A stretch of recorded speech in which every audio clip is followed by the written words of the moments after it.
नमस्कार दोस्तों, स्वागत है आप सभी का इनक्रेडिबल फार्मिंग यूट्यूब चैनल में। गेहूं की किस्म में अधिक उपज कैसे ले, अधिक टिलरिंग कैसे ले, कैसे आपकी फसल बढ़वार अधिक करे, तो ऐसे कौन कौन सी सावधानियां हैं जो हम ध्यान में रखें और उचित समय पर उन चीज़ों का प्रयोग करें जिससे उपज अधिक मिल सके और अधिक टिलरिंग हो सके। तो सबसे सबसे जो शुरुआती चीज़ आती है वो आती है आपकी खेत की जुताई की। खेत की जुताई जितनी अच्छे से होगी, जड़ों का विकास उतना अच्छा होगा। खेत की जुताई अच्छे से, खेत की जुताई के बाद में जब खेत तैयार हो जाता है बुआई के लिए, उसके बाद में बात आती है बेसल डोज़ की। तो बेसल डोज़ में आप कौन कौन से उर्वरक का यूज़ करते हैं, कौन सा उर्वरक आपकी फ़सल के लिए फ़ायदेमंद है, और वो डिपेंड करता है, निर्भर करता है आपकी खेत के ऊपर या खेत की उपजाऊ क्षमता के ऊपर। तो उसके लिए आपको एक सबसे पहले मिट्टी परीक्षण ज़रूर करवाना है, ताकि आपको पता लग सके उसमें कौन से तत्व की कमी है, कौन से तत्व की कमी नहीं है। जैसे मैंने पिछली बार करवाया था, तो मेरे लगभग सारे खेतों में जिंक की अधिकतम जिंक की ही कमी मुझे देखने को मिली थी, जिसके लिए मैंने अलग से बेसल डोज में जिंक का मैंने अलग से उपयोग किया था। सो आप ये सुनिश्चित कर ले कि आपके खेत में किस तत्व की कमी है, कौन सा खाद इस्तेमाल करना है, कौन सा नहीं। सबसे महत्वपूर्ण है, आप खेत की बुआई से पहले ही, खेत आप जब बनाते हैं उसी टाइम पे आप एसएसपी का उपयोग करें। और आप जिंक अगर आपको देना है तो जिंक आप एसएसपी वाला ही जिंक इस्तेमाल कर ले, कोई अच्छी कंपनी का जो प्रचलित हो, जिस पर आप भरोसा कर सके। तो 2 बोरी एक बीघा या 3 बोरी एकड़ के हिसाब से आप उसका इस्तेमाल कर सकते हैं, जिसमें जिंक भी हो, ताकि उसमें क्या है कि आपका जिंक का भी मैनेजमेंट अच्छे से हो सके। उसके अलावा आप डीएपी या एनपीके जो 12-32-16 फॉर्म आता है, दोनों का इस्तेमाल कर सकते हैं। दोनों में से किसी एक का भी कर सकते हैं। अगर डीएपी कर रहे हैं तो आप अलग से पोटाश का यूज़ कर सकते हैं, और अगर आप एनपीके कर रहे हैं तो आपको पोटाश की मात्रा अलग से कम मिलानी पड़ेगी, या लगभग ना के बराबर मिलानी। इसके बाद आती है सेकेंडरी चीज़, आती है आपकी बीज की। अब बीज की जो गुणवत्ता है उससे आपकी उपज काफ़ी हद तक निर्भर करती है, क्योंकि जितना अच्छी गुणवत्ता का बीज होगा उतनी ही अच्छी उपज आपको देखने को मिलेगी। जैसे कि ये मेरा खेत है, इसी खेत में अगर मैं इसी खेत को अगर 2 भाग में मैं 2 हिस्सों में बांट दूँ, और एक हिस्सों में जो बीज में, जैसे लोकवन वैरायटी की बात करते हैं, मैं लोकवन का जो बीज इस्तेमाल कर रहा हूँ लगभग 4 साल से, जो मेरे घर पे हर साल रोटेशन में आ रहा है। आधे खेत में अगर मैं वो बीज लगाता हूँ, और आधे खेत में मैं लोकवन का F1 बीज लगाता हूँ या ब्रीडर सीड लगाता हूँ, तो मुझे देखने को मिलेगा कि जो उपज है वो इसकी कहीं ना कहीं 10 से 20% बढ़ के ही मुझे मिलेगी, और फसल क्वालिटी अच्छी मिलेगी उसके कंपेरेटिवली। तो बीज की जो गुणवत्ता है वही सुनिश्चित करता है आपकी उपज को। जितनी अच्छी गुणवत्ता का आपका जो बीज होगा, उतनी ही अच्छी आपकी फसल बनेगी, उतनी ही अच्छी आपकी क्वालिटी बनेगी।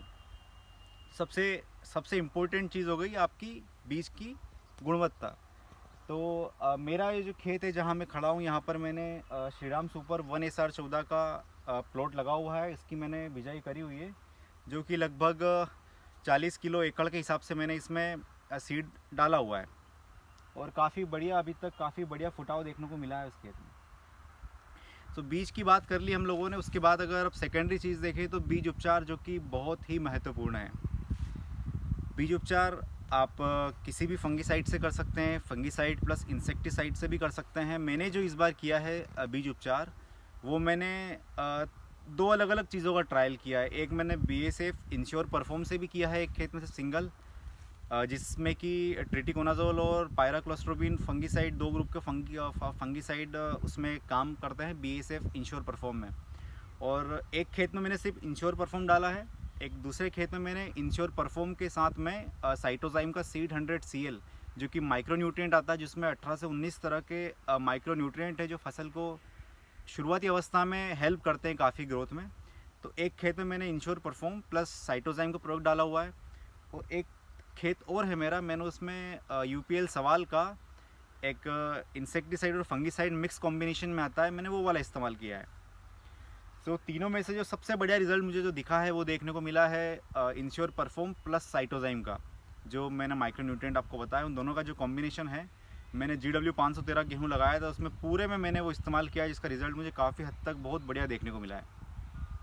तो सेकेंड बात हो गई हमारी बीज उपचार की। बीज उपचार अगर आप अच्छे से करेंगे तो काफ़ी हद तक आपके पौधे की जो शुरुआती अवस्था होती है उसमें बढ़वार में काफ़ी मदद मिलेगी। और तीसरी चीज़ बात करें गेहूं में फसल में टिलरिंग की अगर बात करें गेहूं की अवस्था में, तो गेहूं की फसल या कोई भी फसल जो होती है उसमें शुरुआती अवस्था में अगर फसल ने स्ट्रेस लिया, तनाव झेला, तो कहीं ना कहीं उसका प्रभाव आपको आखिर तक देखने को मिलेगा। और शुरुआती अवस्था में अगर फसल ने तनाव नहीं देखा, किसी भी तरह का खाद और सब चीज़ की उसको अगर उपलब्धता सुनिश्चित हो जाएगी, तो आखिरी तक फसल स्वस्थ रहेगी और उपज कहीं ना कहीं बढ़कर ही मिलेगी। गेहूं की फसल में जो उपज होती है वो उपज इसी बात पर निर्भर करती है कि आपकी फसल ने शुरुआती अवस्था में कितनी टिलरिंग करी या कितनी ब्रांचिंग निकाली या कितने फसल ने कूचे करे। अगर जितनी ज़्यादा टिलरिंग होगी उतनी ही ज़्यादा आपकी फसल या उतनी ही अच्छी आपकी उपज निकल कर आने वाली है। तो सबसे जो मेन चीज़ हो गई वो उसकी टिलरिंग हो गई। उसकी अवस्था अगर बात करें तो आपने जिस दिन से बुवाई करी उससे 20वें या 21वें दिन से आपकी जो टिलरिंग है वो स्टार्ट हो जाती है। जैसे ही क्राउन रूट बनना चालू होती है और आपकी टिलरिंग स्टार्ट हो जाती है, तो लगभग 20 से 21 दिन में हम लोग पहला पानी भी लगाते हैं, जिसको बोलते हैं 20 दिन या 15 दिन में भी लगा देते हैं हम लोग। डिपेंड करता है मौसम वेदर अपना वेदर के ऊपर, गर्मी कितनी है कितनी नहीं है। तो अगर 15 दिन में भी लगाते हैं, 20 दिन में भी लगाते हैं, तो जितने भी आपको खाद का इस्तेमाल करना है जो आपने बेसल डोज में डाले हैं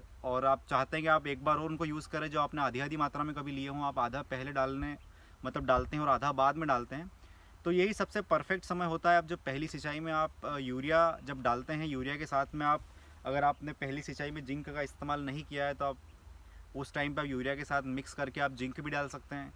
और उसी अवस्था में आप सुनिश्चित कर लें कि आपकी फसल में कोई रोग या कोई कीटों का प्रकोप तो नहीं है, क्योंकि लगभग इसी अवस्था में आपकी फसल में एक जड़ माहू का प्रकोप, फंगल डिसीज़ होती है या निमाटोड होता है। जो भी ये डिसीज़ होती हैं शुरुआती अवस्था में ही फसल को आपको कहीं ना कहीं ऊपर मुंह जला हुआ या पीलापन देखने को मिलेगा।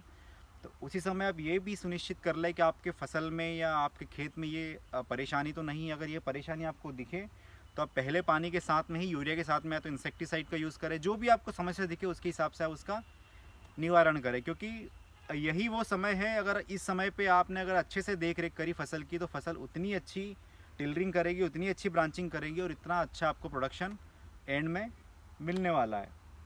और इसी बीच में आप जैसे ही पहला पानी पिलाए उसके बाद में कुछ कुछ आपको खरपतवार देखने को मिलेंगे, कुछ संकरी पत्ती के, कुछ चौड़ी पत्ती के। उनके हिसाब से आप खरपतवार नाशी जो बाज़ार में उपलब्ध है उनके हिसाब से आप उनका इस्तेमाल करें। अगर संकरी पत्ती के हो तो उनके लिए अलग से, अगर दोनों मिक्स हो तो दोनों मिक्स कर डालिए।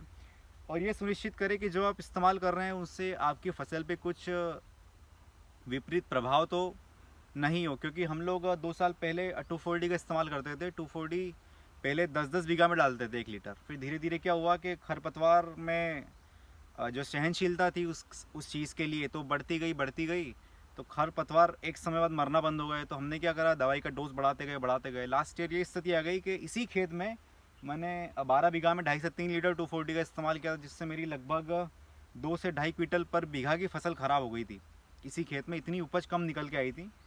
तो इस बार हमने 2,4-D का विकल्प लिया, एक दूसरा प्रोडक्ट यूज़ किया है। अगर उसका रिज़ल्ट अच्छा मिलता है तो आपको बताएंगे इन फ्यूचर के उसका क्योंकि अभी की कंडीशन में तो खरपतवार बिल्कुल ना के बराबर है, खेत में बिल्कुल साफ़ हो चुके हैं और गेहूं पर भी कोई झटका या कोई प्रभाव देखने को नहीं मिला है। अब देखते हैं आगे क्या होता है, बात करेंगे। तो सबसे मेन चीज़ गेहूं में यही हो गई, आप जितनी जो टिलरिंग अवस्था है उस टाइम पे आपने अगर जितना अच्छे से आपने उसकी केयर कर ली, उतनी अच्छे से आपने फर्टिलाइज़र खाद का जो भी अपना मैनेजमेंट बढ़िया किया, तो आपकी फसल एंड तक बढ़िया निकलने वाली है। और आप कुछ और एक्सपेरिमेंट करना चाहते हैं तो आप इसके अलावा भी आप बीघा 2 बीघा या 5 बीघा में कर सकते हैं। हमारे कृषि मित्र हैं जिन्होंने मुझे रिकमेंड किया था कि जब गेहूं की जब पत्ती खड़ी होती है उस समय पे अगर मैं लिहोसिन और उसके साथ में एक फंगीसाइड किसी भी कंपनी का ले लो, या उनका रिकमेंडेशन था बायर का नेटिवो।